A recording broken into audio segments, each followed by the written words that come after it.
Come to the fountain, dip your heart in the stream of life. Take the pain and the sorrow, be washed away in the waves of ecstasy. As deep cries out to thee, we sing, come Lord Jesus, come. Come Lord Jesus, come. Come Lord Jesus,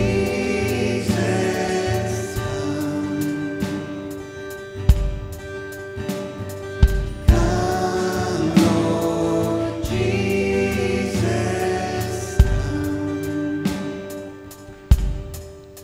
All who are thirsty,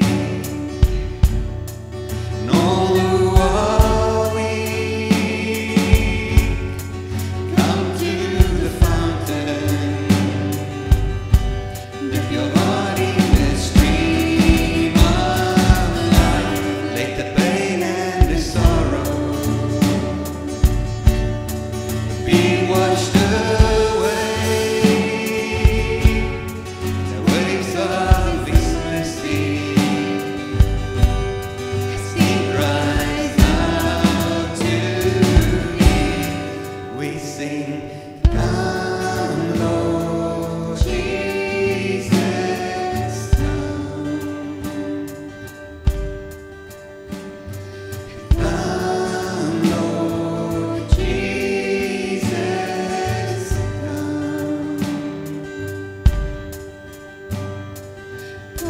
Come Lord Jesus, come. Come Lord Jesus, come. Ja, Here Jesus, ons bid dat U nou in hierdie volgende oomblikke teenwoordig hier sal wees, dat ons sal hoor wat dit is wat U ook vanoggend deur U woord en die Gees vir ons wil leer. Dankie Here dat U ook vir ons beloof, wanneer ons tot U nader, nader U ook tot ons. En daarom weet ons Here, dat ons vanoggend nie alleen is nie. En daarom weet ons Here, dat van vanoggend, vandat ons oë oopgemaak het, U by ons was. Here, en dat U die beste vir ons wil hê, dat U die een is wat elke treukie saam met ons stap. Ons dink aan hulle wat vanoggend nie hier kan wees nie, weens siekte, omstandighede, wees met hulle, Here. Bring daar ook genesing en troos en hoop oral waar dit nodig is. Ek bid, Here, dat U vir ons in hierdie jaar ons Sondagskool ook besonder sal seën, dat elke liewe kind U liefde sal ervaar. Ag Here, dat dit nie so seer sal gaan oor al die kennis nie, maar om in 'n verhouding met U te staan, om te weet dat daar is 'n Jesus wat my onvoorwaardelik, oneindig, innig en diep liefhet, en dat daar geen sonde of skande of tekortkoming of fout is wat my van sy liefde kan skei nie. Here, en waar ons U woord vanoggend lees, kom spreek, Here. U kinders luister. Amen.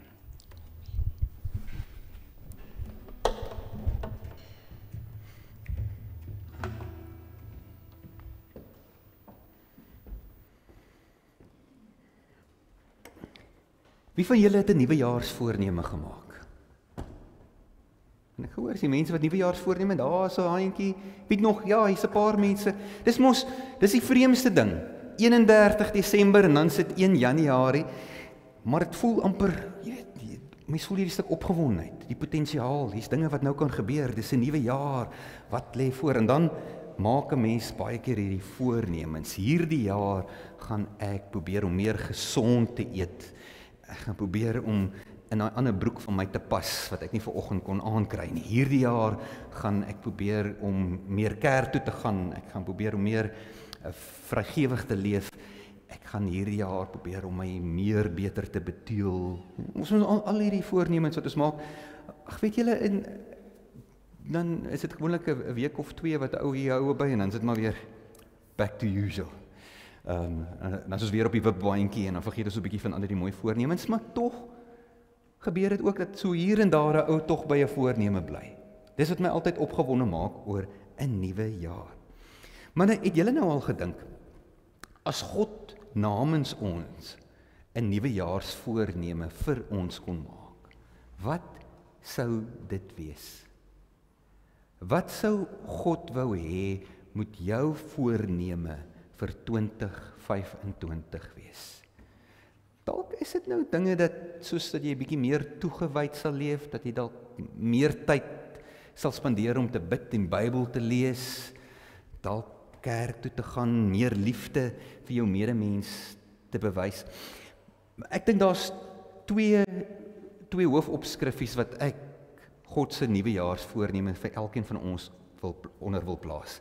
En dit is dat God se wil hê jy moet kom en God sal wil hê jy moet gaan. Nou moet julle my mooi verstaan, dis nou nie soos jou vakansiemense wat by jou kom kuier het en jy was so bly toe hulle gekom het en jy was so bly toe hulle gegaan het. Nee, die Here wil hê ons moet na hom toe kom, maar dan stuur hy ons ook. En ons gaan 'n bietjie verder daaroor uitbrei in ons boodskap vandag. Ons gaan lees uit Matteus 11, daarvan af vers 25. En net die voorafgaande gedeelte vaar Jesus baie driftig uit teenoor hierdie klomp Israeliete, hierdie Jode, aan wie hy die boodskap verkondig het, aan wie al hierdie wonderwerke gedoen is en hulle glo nog steeds nie. En hy is redelik vies daaroor. En dan kom hy nou by hierdie gedeelte in Matteus 11 vers 25 en dan sê hy, daar die tyd het Jesus gesê, ek prys u Vader, Here van hemel en aarde, dat u hierdie dinge vir slim en geleerde mense verberg het en dit aan eenvoudiges bekend gemaak het. Ja, Vader, so was dit u genadige bedoeling. My Vader het alles aan my toevertrou en niemand ken die Seun nie behalwe die Vader en ook ken niemand die Vader nie behalwe die Seun en elkeen aan wie die Seun hom wil bekend maak. En dan ons teks vir vandag, kom na my toe, almal wat uitgeput en oorlaai is en ek sal julle rus gee. Neem my juk op julle en leer van my, want ek is sagmoedig en nederig van hart en julle sal rus kry vir julle gemoed. My juk is sag en my las is lig. Dit is nogal belangrik om die agtergrond te verstaan waarteen Jesus hierdie woorde sê. En dit gaan oor die Joodse godsdiens en die uitlewing daarvan in Jesus se tyd. Kyk, die fundament van die Joodse geloof is die eerste 5 boeke van die Bybel, die wet soos wat hulle dit noem. En die rabbies het bepaal dat in daai eerste 5 boeke is daar 613 wette wat nagekom moet word. Dit is al die moets en die moenies wat pertinent daar staan, dit moet jy doen en dit mag jy nie doen nie, 613. Maar nou is hierdie 613 wette, maar party van hulle is 'n bietjie vaag. Hulle beskryf nie regtig waar presies wat is dit wat God daarmee sou bedoel het nie. En so het die rabbies dit dan nou goed gedink om hierdie 613 wette en reëls en riglyne te vat en 'n bietjie uit te brei daarop. Dit 'n bietjie te omskryf. Dit meer duidelik en verstaanbaar vir mense te maak. En ja, wat nou byvoorbeeld die een wet wat almal nou ken is, jy mag nie op 'n Sondag werk nie. Maar nou, wat presies is werk? Wat is jou definisie van werk? Hier is seker van julle, wat dit is jou heerlikste ontspanning om op jou gras te gaan sit met 'n tuinvurkie en al daai lastige grasies uit te trek. Dis nie vir jou werkie, dis vir jou lekker, dis ontspanning. Vir iemand soos ek wat nie lief is vir tuinwerkie, klink dit so slawearbeid. Julle verstaan, so wat presies is werk? As die Bybel sê, jy moet nie werk op 'n Sondag nie, wat sou God daarmee bedoel het? Ons sal vir hierdie Jode, het die rabbies gesê, vir hulle moet beskryf presies wat dit beteken. Een van die dinge rondom die Sabbatdag is dat jy mag ook nie 'n las dra op 'n Sondag nie. Nou, wat is 'n las? Hoe swaar is 'n las? Hierdie ding, hierdie lyk nog alright, dit lyk nie te swaar, te harde werk om hom te dra nie, maar hierdie ding, hy kan al 'n gewiggie wees as jy hom die hele dag moet saamdra. So het hulle ook besluit, hulle gebruik die gewig van 'n gedroogde vy. Weet nie presies hoeveel gram dit is nie, maar dit is wat hulle maatstaf was. Jy mag niks swaarder as 'n gedroogde vy op die Sabbatdag saam met jou dra of optel nie. En dit is nou net so 'n paar voorbeelde. Ag vriende, daar is nog baie ander goeters. Maar julle sal byvoorbeeld die storie onthou van Jesus wat op die Sabbatdag 'n man genees het. 'n Man wat verlam was. En toe sê hy vir hom, staan op, neem jou slaapmat en loop. En die skrifgeleerdes, die rabbies, was baie kwaad vir Jesus, want daai mat was baie swaarder as 'n gedroogde vy. Jesus was in groot moeilikheid. En op 'n ander Sabbatdag het Jesus en sy disippels deur die graanlande geloop en hulle was honger en hulle het van die graankoppe gepluk en geëet. En toe is daai fariseërs weer bitterlik kwaad oor Jesus, want jy mag nie op 'n Sabbatdag werk nie, en self om te oes en enigiets te pluk. Jy mag nie eers 'n vrug van die grond af opgetel het op 'n Sabbatdag, was volgens hulle reëls en tradisies was dit 'n sonde. So oorspronklik is hierdie reëls en wette gemaak om dit vir mense makliker te maak om God se woord te verstaan en sy wet uit te voer. Maar op die ou end het dit so ingewikkeld en gedetailleerd geraak dat dit was soos 'n strik wat om jou vasgedraai is. Jy het so vasgevang, jy was amper te bang, mag ek nou my voet hierdie kant toe sit? Is dit nie dalk 'n reël wat ek nou, as ek daai kant toe beweeg op 'n Sabbatdag, mag ek regs beweeg op 'n Sondag of op 'n Sabbatdag? Dalk moet ek net so om links draai, net om seker te wees. En op die ou end het hierdie reëls en wette amper soos 'n tronk geraak vir hierdie Jode. Die wet wat eintlik vir hulle op 'n manier nader aan God moes bring, het vir hulle 'n juk. Dit het vir hulle 'n las geword. Alles wat ek moet doen en wat ek nie moet doen nie. Jesus se Sabbatdag, wat 'n rusdag word, raak op die ou end 'n saak van stres. O, vrek, die son gaan net nou onder. En dan is dit die Sabbat, dan mag ek nie meer vuur aansteek om kos gaar te maak nie. Dan so alles moet reg kry. En dit is hoekom Jesus in daai tyd kom en hy sien hierdie Joodse volk, hoe hard hulle probeer en hoe opreg baie van hulle is om probeer met die wette na te kom, maar hulle kry dit nie reg nie. En hulle raak moeg, hulle is uitgebrand later. En dan kan jy sê, kom na my toe. Ek sal vir julle rus gee. Ek gaan nie vir julle so swaar las gee nie. Jesus kom sê vir hulle, kom ons gaan terug na die basiese. Dit is 'n ligter las wat jy gaan kry. Vergeet van al hierdie reëls. Jesus nooi die mense om by hom hulle rus te kom vind. Ek is 'n bietjie bekommerd vandag dat daar ook vandag nog mense is vir wie hulle godsdienstoefening 'n las is. Want ek dink as dit vir jou 'n las is, verstaan jy iets nie lekker van wat God en Jesus vir jou kom doen as hy vir jou kom vrymaak nie. Mense wat hulle kom kerk toe want hulle wil nie hulle man of hulle vrou teleurstel nie, of hulle kom kerk toe want die kinders moet Sondagskool toe gaan, of hulle lees in Bybel en bid want hulle dink mamma of pappa iewers daarbo in die hemel kyk vir hulle en gaan teleurgesteld wees, maar daar's nie vir hulle 'n vreugde of 'n vryheid daarin nie. Dis ook al 'n plig. En dan is daar baie mense wat nog steeds onder hierdie wanindruk leef dat om 'n Christen vandag te wees is nie veel beter as om 'n Jood te wees nie. Dis nog steeds 'n klomp moets en moenies wat 'n ou moet nakom. Terwyl dit is nie so nie. Dit is nie so nie. Maar die rus, liewe vriende, wat die Here Jesus vir ons kom aanbied, gaan nie net oor 'n verligting van godsdienstige reëls en tradisies nie.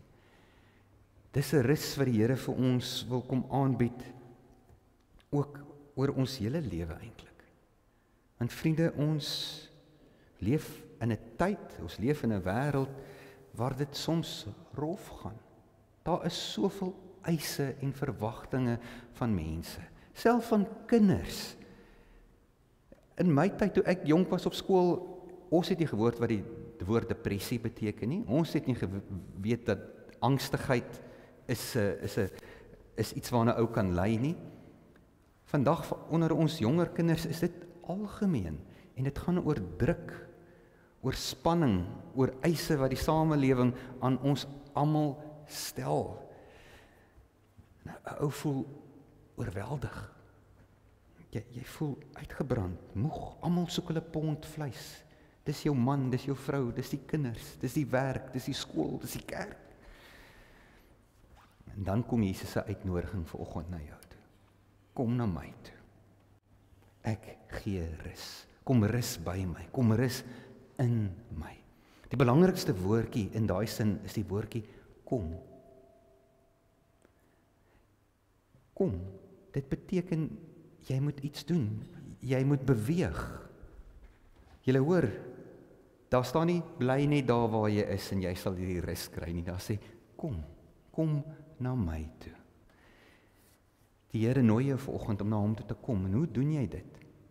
Wel, as jy vanoggend hier sit, dan het jy klaar gehoor gegee op daai uitnodiging. Dan het jy al klaar ietsie gehoor van die Here Jesus wat vir jou sê, hier, tussen 'n klomp ander gelowiges hier in die kerk, is 'n plek waar jy 'n bietjie kan kom rus, waar jy 'n bietjie kan kom volmaak, waar jy 'n bietjie vrede kan ervaar vir jou siel. Maar vriende, hierdie is nie genoeg nie. Om een keer 'n week op 'n Sondag in die kerk te sit, dit gaan jou nie help teen al die eise in hierdie week wat oor jou pad gaan kom nie. Jy moet tyd maak om by die Here uit te kom elke dag. En ek wil vir jou vanoggend uitdaag, dalk kan dit jou nuwejaarsvoorneme wees, om te sê, ek gaan hierdie jaar probeer om meer tyd alleen saam met die Here te spandeer. Om iewers, al is dit 5 minute, 10 minute, in die dag, in die oggend en die aand, net te sê, okay, hierdie tyd, gaan nou ek en die Here, maak my deur toe, net ek en die Here, ons gaan nou gesels. En jy hoef nie ernstig te bid nie, praat net met die Here, ervaar net, wees net in die oomblik, en ervaar dat die Here daar is om jou te seën en vir jou rus te gee. Daar's geloofsdissiplines wat mense ook doen, mense wat bijvoorbeeld, hulle noem het journaling, wat hulle joernaal hou van dit wat die Here elke dag in hulle lewe doen, en dit wat hulle raak lees, al sulke maniere, hoe die Here se teenwoordigheid sy rus gaan opsoek. Doen dit. Die ander belangrike woord in daai sinnetjie is, almal. Hierdie rus wat die Here wil gee, almal het behoefte daaraan. Ons almal het behoefte daaraan, jonk en oud. En die Here kom gee dit, wil dit ook gee vir almal. So dis nie 'n uitnodiging aan mense wat verskriklik heilig of vroom is, of wat op 'n baie goeie plek in hulle verhouding met die Here en hulle medemense is nie. Dit is ook vir sondaars en mense wat deur slegte tye gaan en mense wat afgedwaal is. Almal wat moeg en oorlaai is. Dis vir jou, dis vir my. Kom rus. Kom vind by Jesus rus. Maar nou net voordat jy jou langer daar by die swembad gaan uitsit en vir jou een van daai mengeldrankies met die sambreeltjies skink, of daar voor die TV sit op jou lazy boy en die voeter is uitskop, moenie te gemaklik raak nie. Want sien, die Here nooi ons om te kom rus, maar dit is ook so dat die lewe staan mos nie stil nie. Na die Sondag is daar ook 'n Maandag. Die lewe gaan aan. En die eise en die verwagtinge bly. Dis onvermydelik. Die Here Jesus gaan jou nie oorlaai met godsdienstige en lewensverpligtinge en verwagtinge nie. Maar daar is tog 'n verantwoordelikheid by jou. Let wel op die woorde, daar staan nie, by my is daar geen las nie, en by my is daar geen juk nie. Daar staan, my las is lig en my juk is sag. So ja, daar is 'n verwagting. En dit bring ons dan by God se tweede deel, vir sy nuwejaarsvoorneme van jou. Die eerste een is om te kom, die tweede een is om te gaan, en 'n verskil te maak. Matteus 28 vers 19, Jesus se laaste woorde, staan ook bekend as die groot opdrag, lui so. Gaan dan na al die nasies toe, en maak die mense my disippels, en doop hulle in die naam van die Vader, en die Seun, en die Heilige Gees, en leer om alles te onderhou wat ek julle beveel het. En onthou, Ek is by julle al die dae tot die volëinding van die wêreld. Hoekom is daar 'n kerk?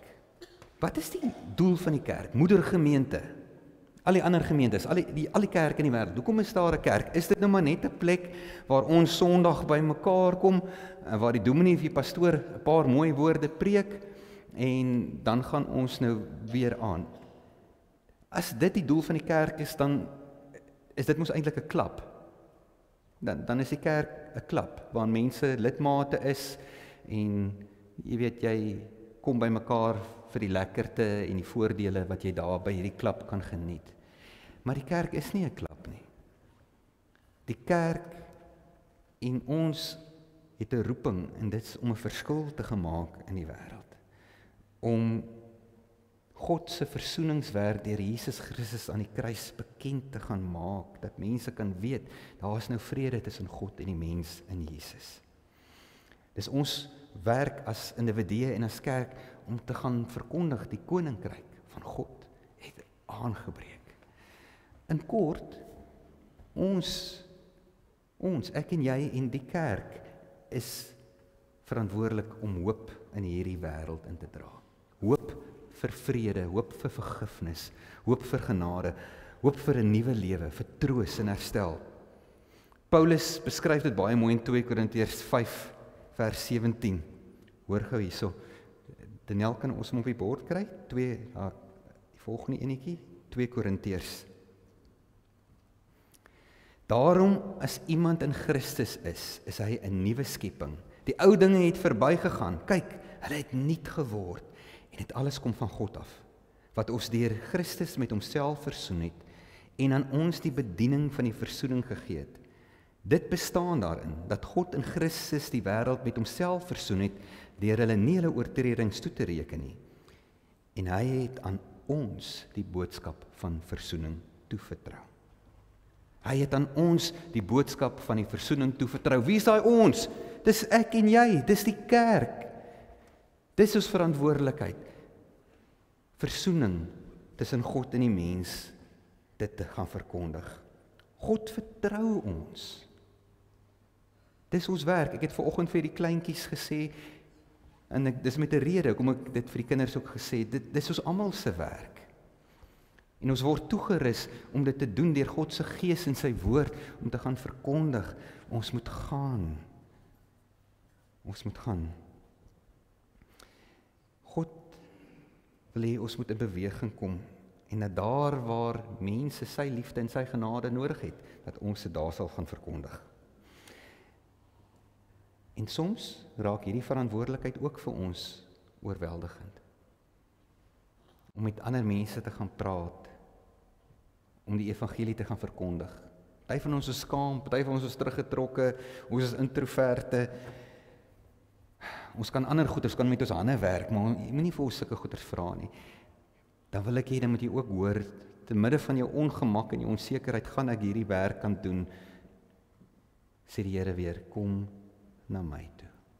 Almal wat moeg en oorlaai is. Sien, hierdie kom en gaan, dis nie dat jy deur 'n fase gaan van nou kom jy en nou gaan jy nie. Dis 'n ritme van jou daaglikse lewe waar jy daagliks by die Here gaan kuier en daagliks gestuur gaan word.